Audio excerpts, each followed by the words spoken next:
global reserves just hit the lowest level since 1992. And somehow nobody's freaking out about it.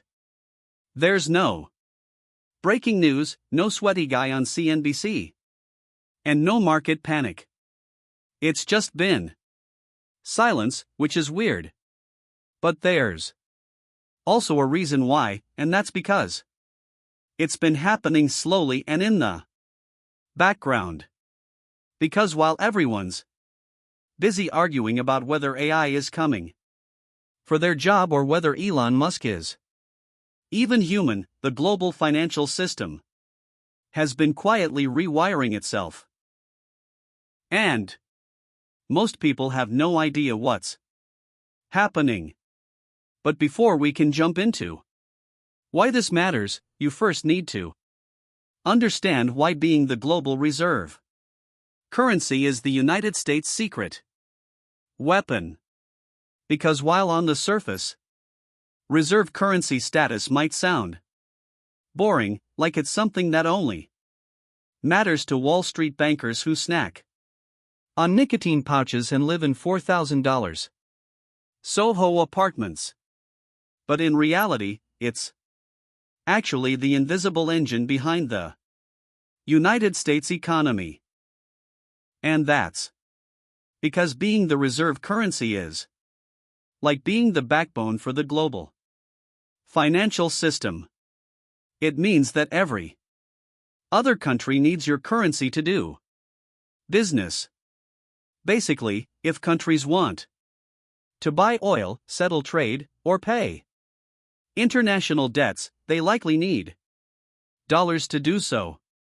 So, countries are forced to buy US bonds and hold dollars in their reserves, which means America has access to the cheapest capital on Earth. And it's estimated the US saves more than $200 billion annually just from this arrangement. It's the greatest financial cheat code in human history. Nobody voted for it. Nobody signed anything. It just fell into place after World War II, when most of Europe and Asia was rebuilding from scratch. The US was one of the last major economies still standing, and so the dollar became the default for global finance. But 70 plus years later, and most people still assume this is a permanent thing, like gravity or taxes or Marvel making another Spider-Man movie, but it's not. And for the first time since World War II, alternative options are finally emerging. And the data tells the same story. Because in 2000, the dollar made up 71% of global reserves. It was the clear favorite. No contest. But by 2010, it had slipped to 66%. Still dominant. But something was moving. And today, it's below 58%. And here's where it gets interesting, because every major crisis has pushed the trend along a bit more. Because after 2008 there was a short-term flight to safety to the US dollar. But the long-term effects were very different, because following the financial crisis and the Fed's quantitative easing programs, central banks began asking a question they hadn't really asked before. Are we too concentrated in dollar-denominated assets? And then in 2014, the US imposed sanctions on Russia, and now countries were asking another question. What happens if Washington decides we can't use dollars either? And this kicked off the Russia-China partnership, because for the first time there was a serious push toward building alternatives to the dollar, and more importantly to the entire US financial infrastructure. It's where systems like CIPS start to emerge. Systems built from the ground up with one goal route around US dependence. And then came 2022. The US and its allies did something that rewrote the unwritten rules of global finance. They froze roughly $300 billion in Russian sovereign assets and cut Russia off from SWIFT, which is essentially the WhatsApp for global banking. It's the messaging network that runs basically all international banking. And whether that was the right call or not is a video for another day. The point is that it sent a signal to every central bank on Earth that the financial system they depend on can be switched off at any moment if they go against Washington. And now, central banks were starting to look at their dollar holdings and thinking maybe we need some backup plans. Because for decades, if you were a central bank trying to settle a trade between, say, Brazil and China, two countries with no connection to the United States, you had one option: routed through New York, through dollar correspondent banking, through US regulated infrastructure. So, every trade, every payment, and every settlement touched the American financial system, and not because anyone preferred it, just because there was nothing else. There were no other liquid markets for these transactions. So both central banks would hold accounts at a correspondent bank in New York like JP Morgan or Citi, and they would facilitate the transaction. And this arrangement effectively turned the US financial system into the foundation of the entire global financial system.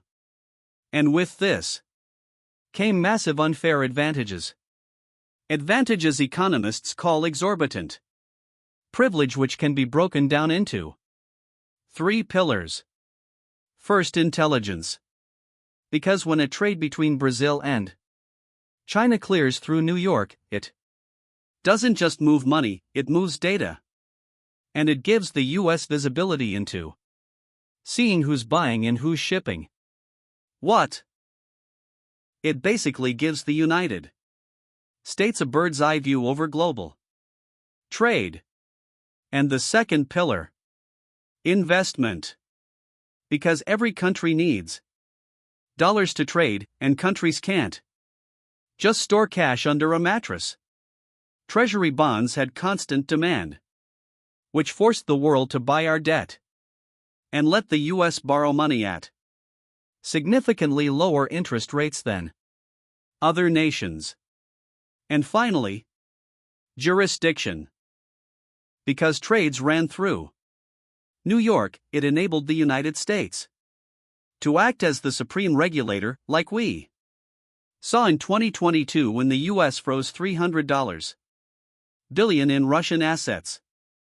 So this whole system the United States built wasn't about empowering global trade. It was about power. It was about building infrastructure that allowed for global control. And other countries finally had enough. But you can't replace these things overnight. It takes a coordinated, multi-country effort. But before we dive into who's coordinating this attack on the United States, let's talk about the platform that figured out how to replace 10 AI subscriptions with just one. Because this video is sponsored by GenSpark. GenSpark is an all-in-one AI workspace that recently launched their AI Workspace 4.0, scaled to $250 million ARR in 12 months, and just ran a Super Bowl ad. So, why is everyone switching to GenSpark? Well, I can show you better than I can tell you. There's an upcoming FOMC meeting on April 29, and everyone's watching whether the Fed holds or hikes rates. But the rate decision isn't the real story. The second-order effects on credit markets, housing, and the dollar are. So, you open the new GenSpark Claw tool and tell it to research the effects of a Fed rate hike across asset classes. Then, GenSpark Claw gets to work inside the new GenSpark Cloud computer, which acts as your own personal work environment, where it simultaneously pulls Fed transcripts, IMF data, and research across dozens of sources while you can step away from your desk entirely. And what comes back is a full structured breakdown. Then you can drop that into GenSpark's AI docs and instantly produce a professional research report with a clean layout in formatted sections. And if you want this briefing before every future Fed meeting, GenSpark's new Advanced Workflows feature lets you schedule this whole thing as an automated process that runs every time a Fed meeting rolls around. And with the new GenSpark 4.0 workspace, you can also access the GenSpark Claw tool directly on your desktop. If you want to try out GenSpark, you'll get free credits when you sign up through the link below or in the pinned comment. Thank you to GenSpark for sponsoring this video. And now back to the changing world order. Because this isn't just about markets. It's about coordination at a much higher level. And it starts with politics. Because before you can build an entire new financial infrastructure, you need countries that actually want to cooperate on it. And that's BRICS. BRICS is a group of emerging market economies that have come together to cooperate on economic, political, and financial issues. The idea is simple. Individually, these countries can't easily challenge the dominance of the United States or the Western-led financial system. But together, they can. They are countries not just doing business together, but they are countries actively creating infrastructure to operate outside of the old rules.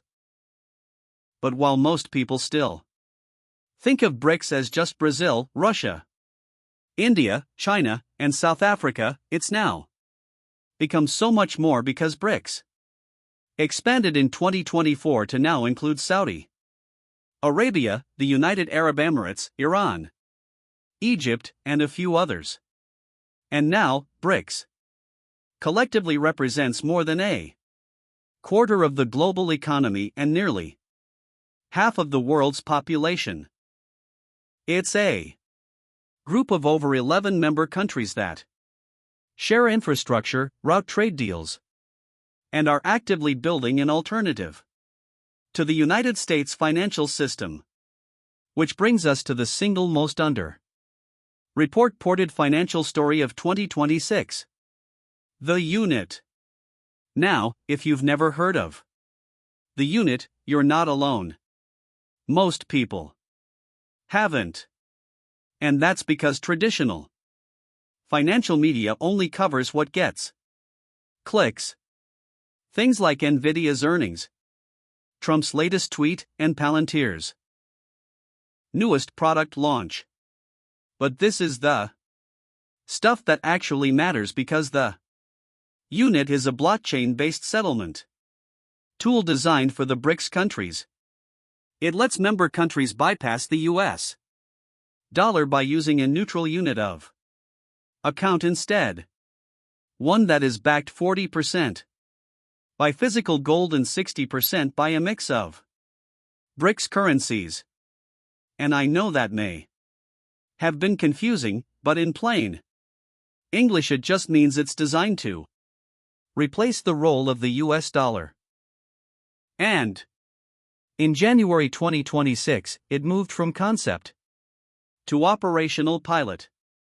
And right now it's trying to do one specific thing: give the world a neutral measuring stick for pricing commodities, which is very important because one of the dollar's deepest, least visible forms of power isn't just that commodities like oil get paid for in dollars. It's that they get priced in dollars as well. The dollar is the reference point. And as long as every commodity on earth is quoted in it, the dollar is baked into every global price. And the unit is a direct attack on this system. It's intended to break the US dollar's monopoly on price discovery, but the unit itself won't replace the dollar. There has to be infrastructure behind it, and that's what bridge is. It's another thing you've probably never heard traditional financial media cover. It's a blockchain-based cross-BR payment platform that went live in 2024. And it's the pipes that are intended to let countries trade directly with each other. Meaning no correspondent banks, no JP Morgan, no Citi, and no New York watching over the global transactions. Which brings us to the main point of this video. For the first time since World War II, we are seeing real alternatives to the US financial system begin to appear. Which means the entire basis of the dollar's dominance, the correspondent banking system, the data advantages, and the regulatory choke points, it all disappears if we see transactions start to be settled through these new systems. Meaning the multi-dead-long systematic advantage the United States had disappears. And on top of all of this, we're seeing other signals as well. Other signals of countries shifting away from the dollar. Because since 2022, central banks have been buying gold at the fastest pace in modern history. In early 2023, Brazil and China signed an agreement to settle bilateral trade in yuan and reals. In late 2023, India completed its first ever purchase of UAE crude oil using Indian rupees instead of the US dollar. And for the last 50 years, Saudi Arabia and the United States have operated under the Petrodollar system where oil is priced and traded in USD. But now, Saudi Arabia has considered openly discussing accepting Chinese yuan for its oil sales. Quick side note, the petro-dollar thing is a rabbit hole, and if you want me to make a video on it, just leave a comment. Anyways, the point is, none of these things individually can replace the dollar. Not BRICS, not bridge, not bilateral trade deals, and not gold buying either. But that's not what's happening, and that's not the point.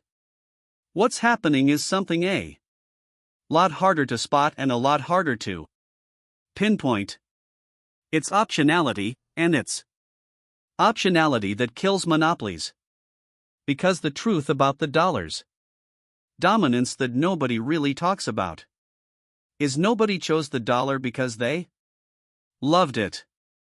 They chose it because there were no other options. And for the first time in over 80 years, other options are